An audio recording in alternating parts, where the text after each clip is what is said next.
Hey everybody, welcome back. Hopefully you guys watched and listened to my other videos about growing up. Um, there's a lot more to talk about me growing up in a Portuguese family home. Also, I grew up mostly at the parks, rec centers, and so on and so forth. Um, so in my last video, I spoke about a lot about being molested, getting raped, um, not being not being believed on about it, being bullied, not only by people at school, but like also um, family. I got bullied a lot. I Earlier today I saw a video. It kind of made sense to me. I saw it on TikTok about like how my sense of humor is the way it is.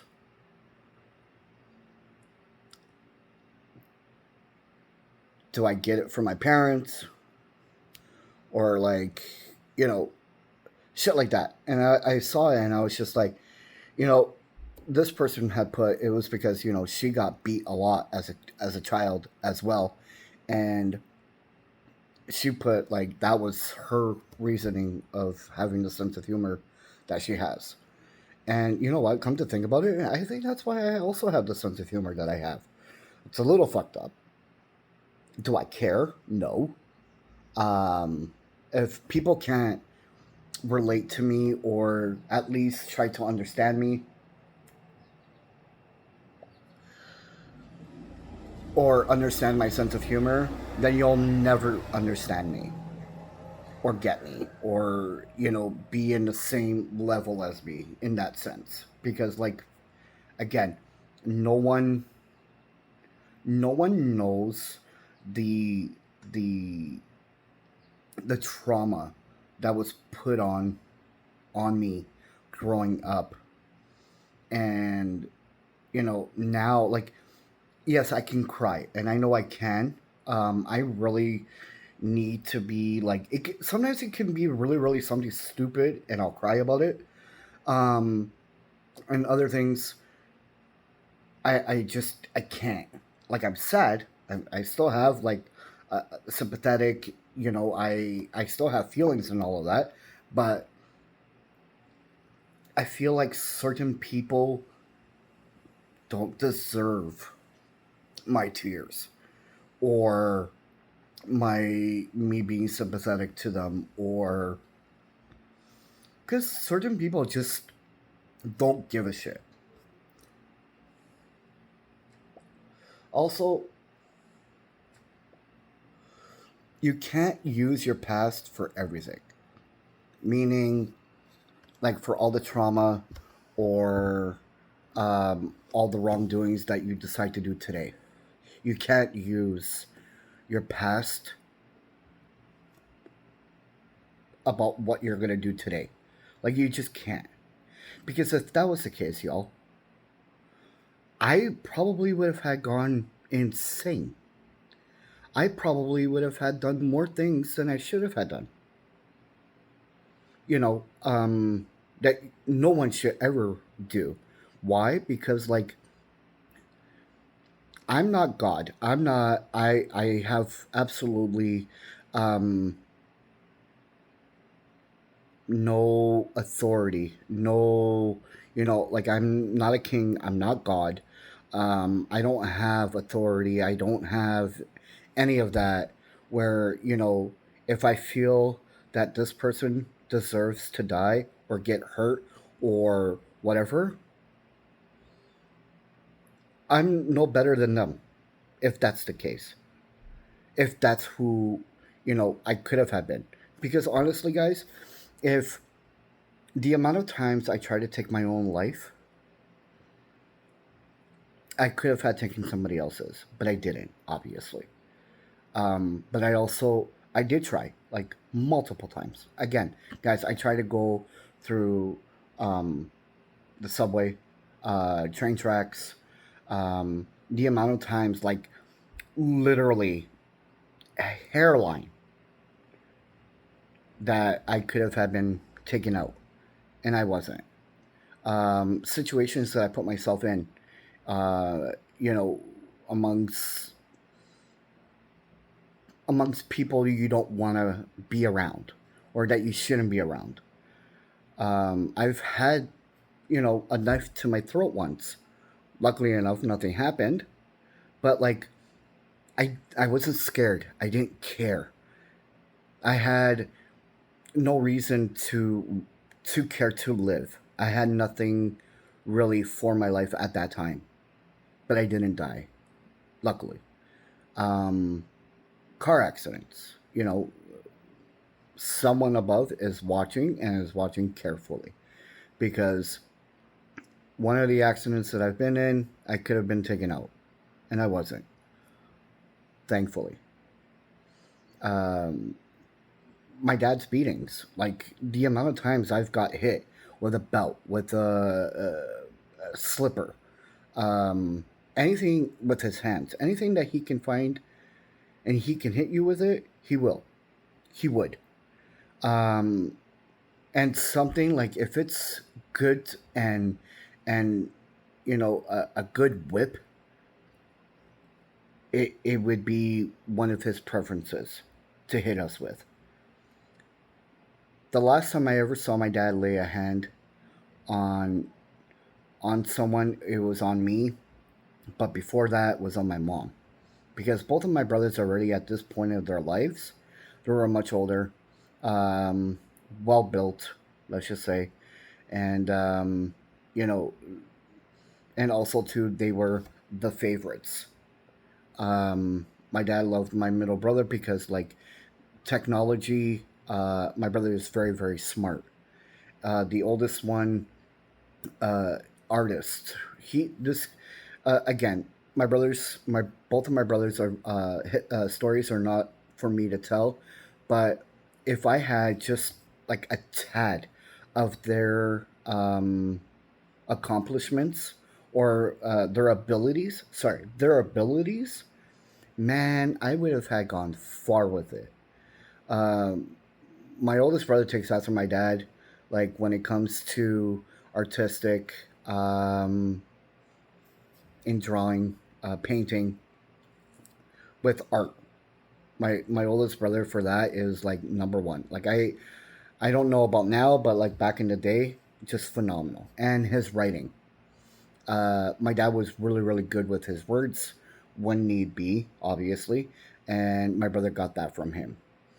The electronics and the techie side of things was my other brother. Uh, you know, anything to do with computers, gamings, and such, my brother would pull it all apart and put it all back together, and it's working still. Shit like that. If I had any of those, like I would be happy as a pig in shit. But clearly, I don't. I didn't get any of that from him. Um, I got my mom's work ethic. Mind you, guys, it's been quite a while since I've been out in the universe, and now I have been, uh, just because of medical issues and such. But man, I just wish, and sports. My oldest brother and I, we do know, like he's good with hockey. I was good with soccer, baseball, um, basketball, football. I was really really good at the sports part of things, but then I started smoking at a very young age. Um, Stupid me. I think I was in grade 6 when I started smoking. Um, Shout out to, some of the people from St. Anthony's. I'm not naming names, but you know who you are. Um, you know, uh, it again, like it was just things happened. Obviously, everything happens for a reason, but then you try to come to realization, like there's always a pathway for someone to walk through. And sometimes at that time, back in the day, in the early 2000s, before I even get back to like um, the rest of like my childhood, of like the trauma parts of things, um, you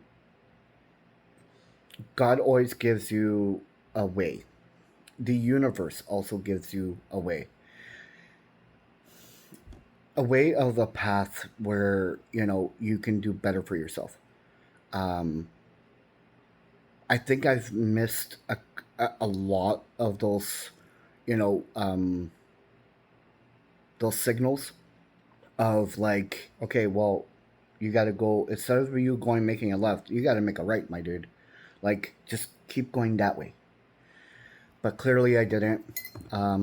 Have I been successful? I have. Have I had things um, well enough so that I would be comfortable in life? Absolutely. Have I fucked up in life? Absolutely. Who hasn't? Um, but like, so as a kid, being sporty and um, I I always played with the guys, and again, guys, um, when I would play sports with them, a lot of the times they would make fun of me just because I was a girl, um, and I didn't get along with the girls, but they just felt like it was okay to make fun of me. But here we are. Um, a lot of them are, going through hell and back. Um, I'm not gonna say good for you or life sucks, but you know it's consequences in the end. Like I have a lot of um, but before I even get to that, I'm not even gonna say that just yet. Um, but I have to remember to say it. Um, when I was in kindergarten, this is gonna be like totally.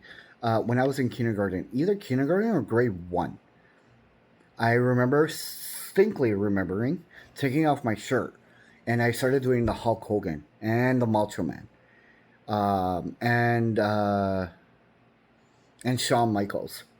The stands, like um, or I would go up to my cousins and I'd be like, "Hey, want to see my muscles?" Like shit like that. Like mentally, I already knew um, that I wasn't who I was supposed to be, or born who I was. And I would walk around, when I would be home by myself or whatever. At this point, I wasn't big chested at this point yet, but like I would have a wife beater on and shorts longer than me. So I would probably be wearing one of my brother's pairs of shorts and like walking around like all gangster shit. Uh, with my hands down my pants, like just like just hanging off the shorts, and I don't know why, but like it just felt comfortable for me. It felt real. And also, guys, like all pretty much my whole life, my hair was always in a ponytail. Mind you, I had long, beautiful fucking hair, but like it was always up in a ponytail or in a bun, kind of messy looking thing. Um, but that was pretty much me in a nutshell. Uh, barely ever worn girly clothing. You would have never had seen me wear pink or dresses. I think in total, besides being a flower girl for a wedding, I was in 3 weddings as a flower girl. Um, another time for church, I can't remember what it was for. Processions, because I was always dressed up as someone. Um, and graduation, grade 8 grad. I think I wore my high school kilt maybe a good handful of times, like 5 times in total. it's it was just that, like, it was, you know, I when you're in high school, you got to feel like you're a part of something. And I guess that's where, like, the little makeup, and I had gotten a haircut. Mind you, my dad almost killed me for it, but that's okay. And I wore my kilt. Mind you, it was not something that I wanted to wear, but I did. And yeah, but like in high school, I was popular. I always hung out with the older kids, the older grades. Everybody always got along with me. I made sure when I walked into that high school, guys, like as if I was the boss of that school. Like I had no care in the world. Um, but I made it through. I didn't graduate, but before I even get to that, I didn't graduate. So like I didn't get to graduate with my class, but I did go to prom with them. I also went to the grade 12's prom when I was in grade 11, just because, like, again, I always hung out with the older crowd, and those who, we were all friends, and, you know, we, they invited me, so I went. And then also that day too, like I went all out, bought a dress, I had the shoes, did the hair, the makeup, the whole nines, and it was all right. Whatever. Like I did what I had to do to kind of fit in certain things or with certain people. But was I still me? Yes. Everybody always knew that I was like the Joker, um, dirty sense of humor, dirty minded, um, and yeah, like that's who I was. I try not to bring my personal life outside of my home. Whoever knew who I was knew the kind of life that I had growing up. So, like, again, we didn't have much. My mom struggled hard. Even for Christmas, she struggled. She struggled a lot. And we went a year without having any kind of Christmas gifts. Um, and I believe that was in '93. That year we didn't have anything. My parents couldn't afford to buy us anything, but we were grateful enough to be able to go to my aunt's house, spend Christmas there, and we had a roof over our heads. We still had everything that we needed. We didn't ask for much when we were growing up. Uh, you know, it you get what you get, and you like it. That's pretty much it, and that's how the way it was for us. And it sucked because there was a lot of times where we didn't have food to eat. There was a lot of times where not even like juice. My dad had to make um, juice at home with wine, with the mixture of like adding more water, adding sugar, um, and whatever fruit flavor of whatever it was to add it to it so that we were able to drink it while we ate. Those are the things n- that nobody really talks about. My brothers, they did all the things that they wanted to do, and they still got to do it. I'm not talking about like anything to do with financially, um anything to do with money, but like they wanted to go and, you know, play outside. They could, because they were the boys. Uh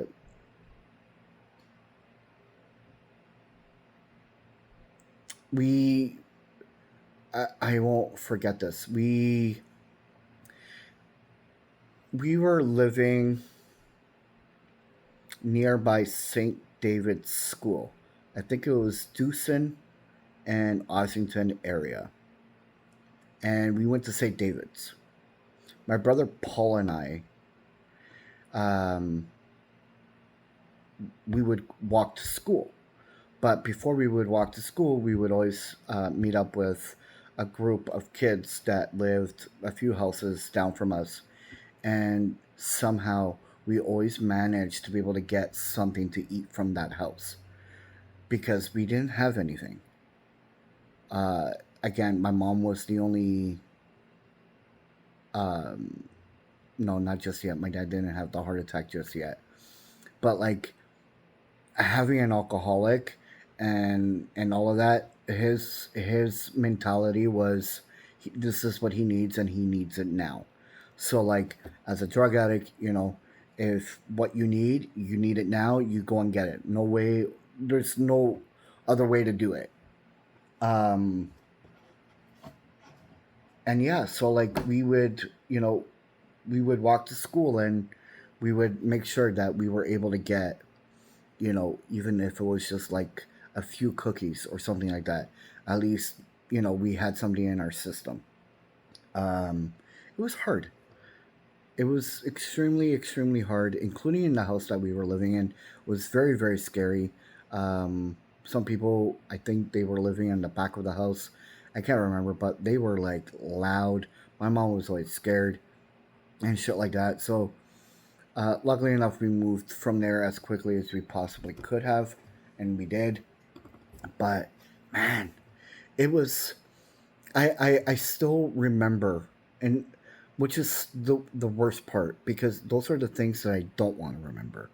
The only things that I want to remember from my childhood were are about like the trips that we would take to go to Center Island or Wild Water Kingdom, um, or getting on the subway and going to Mississauga to go see my aunt. Um, those are the things that I only want to be able to remember. But unfortunately, I remember every single bad thing about my past. Um,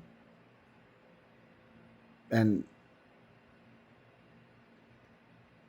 growing a thick skin just to be able to, um, get by in life. Like my mom, I started working at a very, very young age. I think I was already either 12 or 13 years old when I started working. But before that, I was already working with my parents. My mom would be at the factory in the summertime, once in a flying blue moon, um, and my dad in cleaning.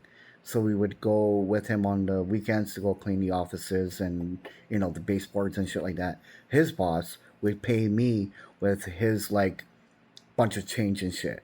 Like I was already understanding what it was to kind of make ends meet. And at this point, I started working at Nostailu in Toronto, and I was making cash money. Anything that I would make, I would give it directly to my mom. Because already at this point, my dad wasn't working. And, anything to help her to be able to, put food on the table or help her pay rent or help pay a bill, I would do it. Any of us would. But anything my mom ever needed from me, I always made sure that I was able to do it. Always made sure that I was able to help her. Always made sure that I was, you know, behind her in anything that she ever needed. Um, so, a few times she would wake me up in the middle of the night because she needed cough medicine. So here I am going to 7-Eleven on Dovercourt and Dundas and buying her cough medicine because that's the only way she'll be able to sleep. She had a very very rough, um, I would say 5 years, a very rough 5 years of the rest, like the last 5 years of her life. She couldn't sleep properly. She couldn't eat properly. She couldn't do anything without feeling exhausted, feeling stressed, feeling like the anxiety working up on her. Knowing that she didn't understand what those things were back in the day, because clearly back in the day, that's not a thing. us growing up, it wasn't a thing. So when she would look at me and being like, Anna, ipsisa tu ajuda. Yeah, mom, what is it? I would always, always, always help her in anything she ever needed, including when it came to money. Did I do things for money? Absolutely, I did. Again, being poor, trying to make ends meet, I did do things. I sold drugs. I sold things that were worth things to sell, um, and other things. And luckily enough, they didn't. She didn't know, or both of them, they didn't know any of that until one day my mom found a stack of money in the back of the house, and she was like all excited, and she's like, I don't know who this is. What should I do with it? Blah blah blah. And I just looked at her and I'm like, hmm, well, that's my money. Yo, she freaked the shit out. Where did you get this money? Blah blah blah blah. I'm like, mom. And then that's when she threatened me about, like, if you don't stop your shit, you're not gonna go to Portugal. Knowingly that my ticket was already paid for, um, and the whole 9 yards. Like, I already had everything all booked, ready. My bags were pretty much almost done, being packed, ready to go.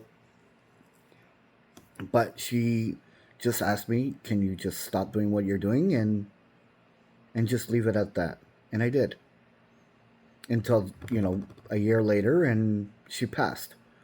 Um, One of my worst days I ever lived, guys. I prefer to get beat the shit out of every day just to be able to have my mom with me. I wouldn't care. As long as I had her with me, I wouldn't care if I got beat every single day. I got a thick skin for a reason. I grew up with it. It wouldn't matter to me as long as I had her. But I don't. And that will be for another day. Um, I really don't want to talk about their deaths just yet. Um, because, like, the things that you remember and the things that you don't want to remember, again, guys, certain things I prefer to block it, but I can't.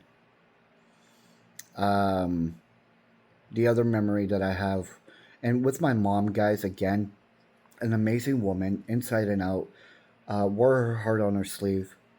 She would give to anybody who ever needed, if she was able to. She helped a lot of people without, asking for it back or expecting anything back. She just did it from the kindness of her heart. Mind you, guys, my dad did the same thing. He was a good person to the people outside, to family, to friends, people who knew him enjoyed my dad's company when he wasn't, intoxicated in any way, shape, or form. Sorry.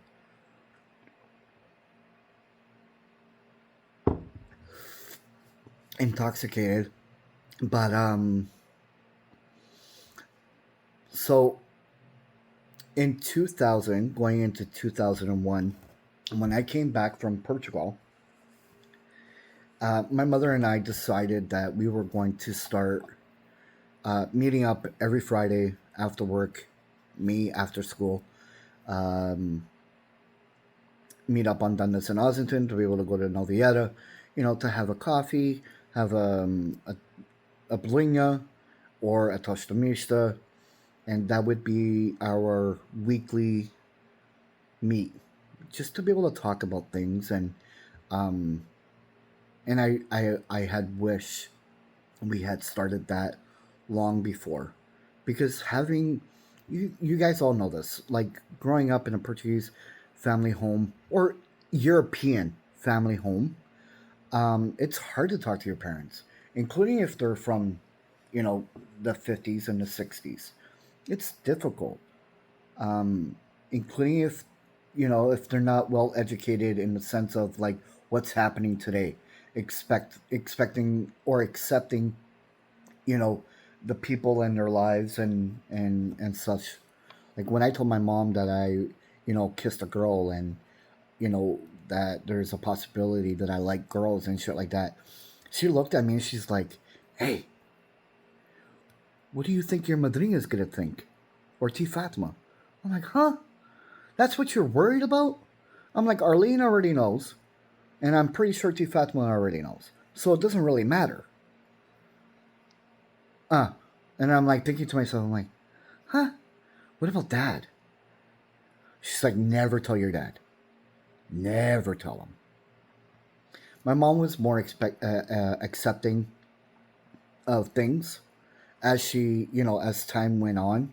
But, you know, growing up, like, I think she was more afraid because of him, of being able to speak up, being able to say, like, I don't care if my kids are gay or not, if they like black, white, Chinese, purple, blue, it really didn't matter. As we got older, then she started to kind of like, I think it was also because of work, you know, people change, and uh, the universe starts to change, and you know, you start to see it, and you kind of talk to people, get to the understanding of things, and so by the time by the time 2020 2001 hit, you know, it was good, it was beautiful. Like, she and I, we um we became best friends. She would always, you know, call me during my lunch breaks, or I would call her just to kind of, you know, check up on each other. She knew where I was working for co-op, so like she would take 5 minutes of her break before calling my dad, or after calling my dad and calling me to see how I was doing. Like, those were the things that I will always remember. Um, Again, like, she was a hard ass. She had to be. Was I afraid of her? I was, but not to the point like I was afraid of my dad. You know, like you get the you get the look, but you don't. You get the look, but you get that eye twitch, that eye wink with the look. Like, don't worry, like you're good, kind of thing. So we would get that once in a flying blue moon from her, and her smile. Oh my goodness, just beautiful. Um, she was just a gorgeous, loving person, and I wish Leanne got to meet her. I wish Leanne got to sit with her and, you know, share stories, including because they're both, well, Leanne was born here, mind you. She is Canadian, but she's very Portuguese as well. And so I know for a fact that they wouldn't even bump heads. They would love each other. Also because they have a lot in common. Um, so that's my only regret right now, is that, you know, she has a beautiful granddaughter. Um, both of her, you know, older boys are, you know, thriving in their lives, married, successful, and doing their thing. And, you know, being a grandmother would have had been like her main like life right about now. Like, her kids are grown, would always be her kids. But like knowing that she has a granddaughter, and then also like my kids. Yeah, they're not my blood, but they're still my kids. And my mom would still treat them as her grandbabies as well. And, you know, probably teach my daughter how to sew, or, you know, knit or whatever. Uh, my mom will probably teach Mass how to freaking play Super Mario better. I don't know. But like, those are the things that brings me joy into my life. yes, it's also sad, but it also brings me joy because I know she's watching from above, and I know for a fact that if she was here, those are the things that she would be doing, or even traveling around the world. Who knows? We don't get to experience it, but at least in my heart and in my mind, all the possibilities in my head can be like, okay, well, if she was here, this is it, blah blah blah blah. So shit like that. I know for a fact that if she was, those are the things that would she would be doing. Um, and probably with my dad. Like again, guys, I love my dad. Yes, he was a dick. Will always be a dick. But he's still my father. And the night that he passed, I hadn't cried like that for like 15 days, 14 days uh, prior to my mom passing. And,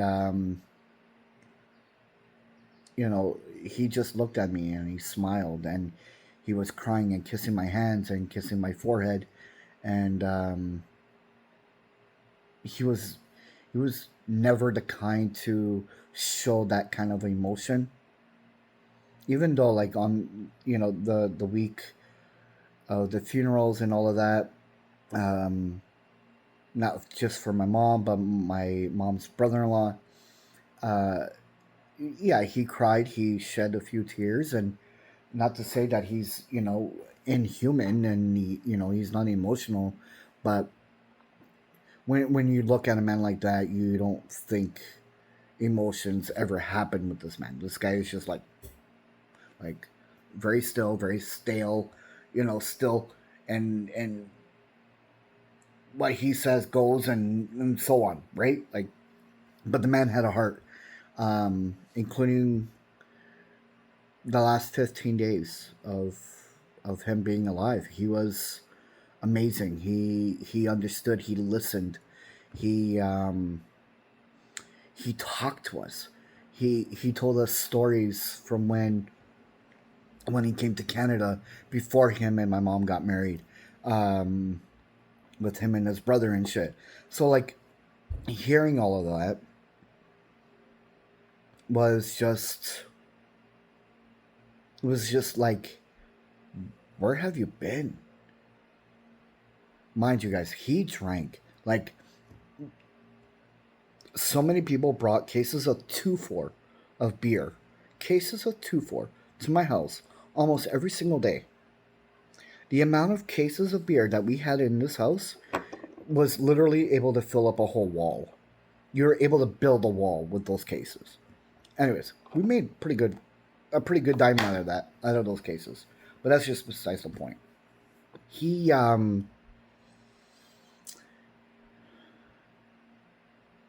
he I think with him, he also like kids that are not his. He's phenomenal with. People loved being around him.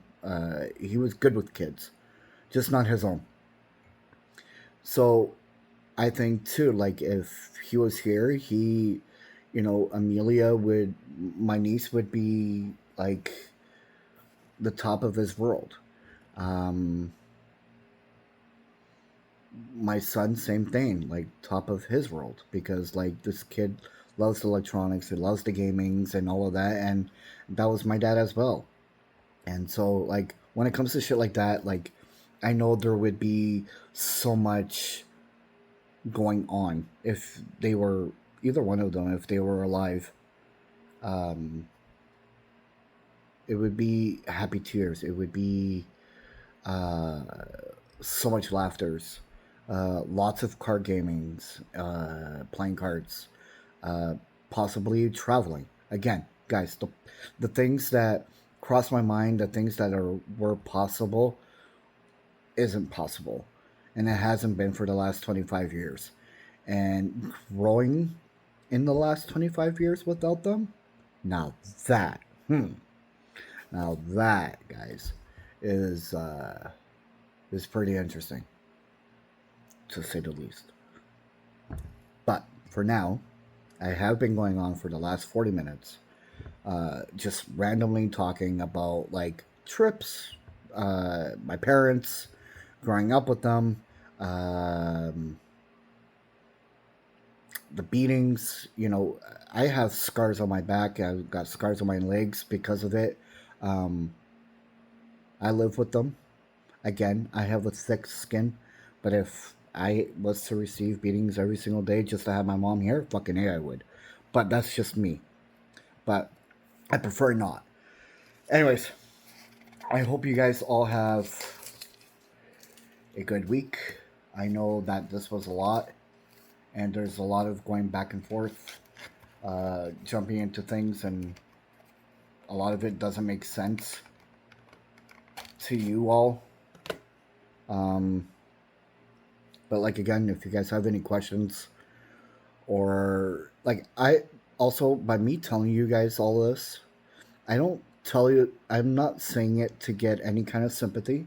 I'm not telling you guys to, you know, to feel bad in any way, shape, or form. So like sympathy.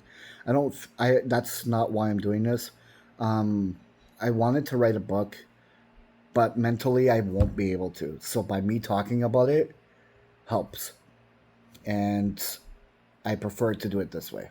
Anyways, hopefully you guys have all a good week, and I'll see you guys next weekend. Bye.